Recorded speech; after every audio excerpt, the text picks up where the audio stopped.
Western Sydney's growing. We're growing really quickly. There's about 2 million people. Almost half of Sydney lives in Western Sydney.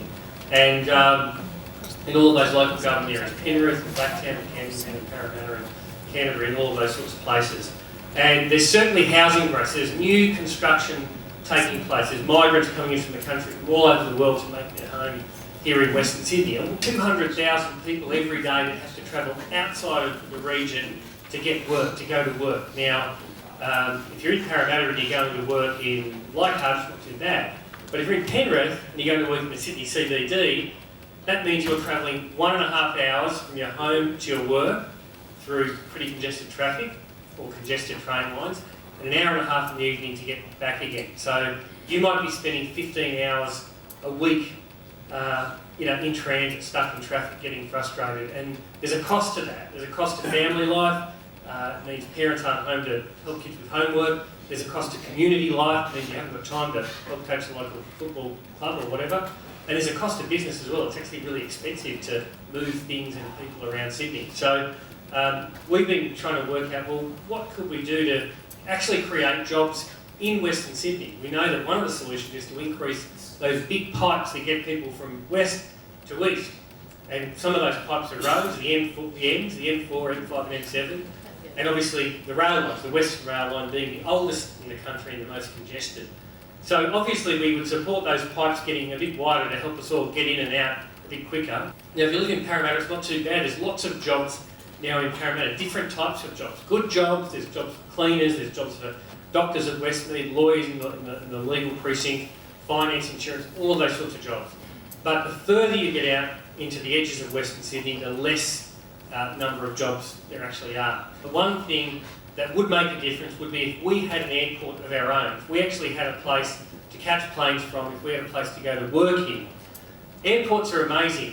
Airports produce more jobs than just about anything else in a city. So Kingsford Smith, I think there's various figures, but I've heard figures like 80,000 jobs are associated with the airport over at Kingsford Smith.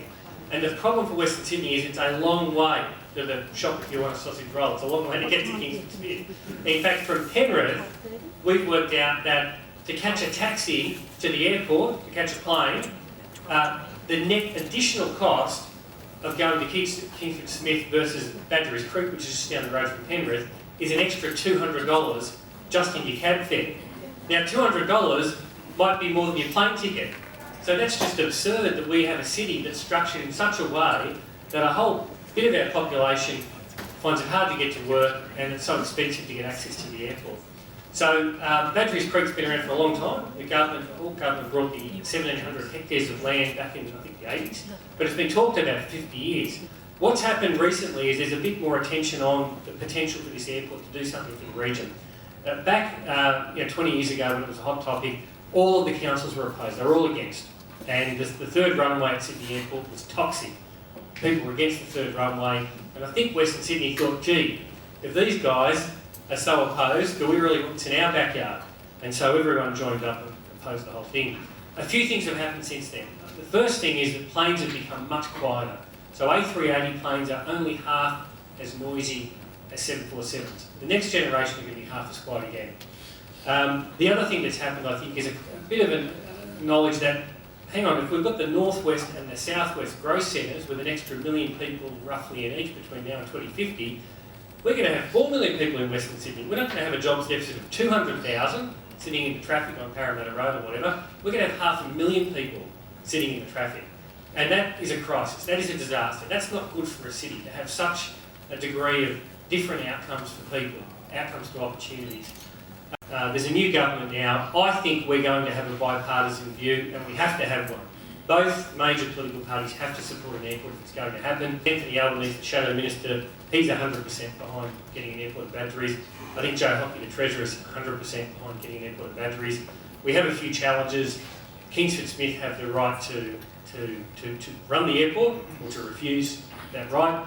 So there's a few more things we're going to go through yet, but I think that something's going to happen soon. We've been able to get the business community, the big end and the small end of town, and the union movement, unions in New South Wales and a number of other individual unions, and part of the community sector, a great group called the Western Sydney Community Forum, to all join the alliance. And now we've got councils and mayors coming out. I was with the Mayor of Liverpool this morning, Ned Banoon. He said, we've just done a poll of our community. Now, Liverpool is a local government area where the airport will go. It's in the middle of it. So you'd expect that maybe they're against it. Maybe the noise issues are going to be an issue. But their poll showed that the majority of residents support an airport in Western Sydney, and the majority of residents support that airport being located at Badgerys Creek because they want their children to have access to good jobs. So that's amazing. Now, so if Liverpool can support an airport, you know, why can't the rest of us? They're the ones that are going to have it in the middle there. We did a report that showed that if an airport was operational in the future, that over about 20 or so years, it could create up to 20,000 additional jobs just in Liverpool. And there's a very high employment rate in Liverpool. So that's certainly one of the things we'll be focusing on. We think there's movement at the station. We hope to be consulted soon. We've also been arguing for some other things like transport improvements in the area, and we certainly think that Parramatta has a real role to play in terms of jobs as well. Parramatta and Westmead are big areas. 16,000 people working every day over at Westmead in the 4 hospitals and 4 medical research institutes. We think that there's some real opportunities to grow that in the future as well.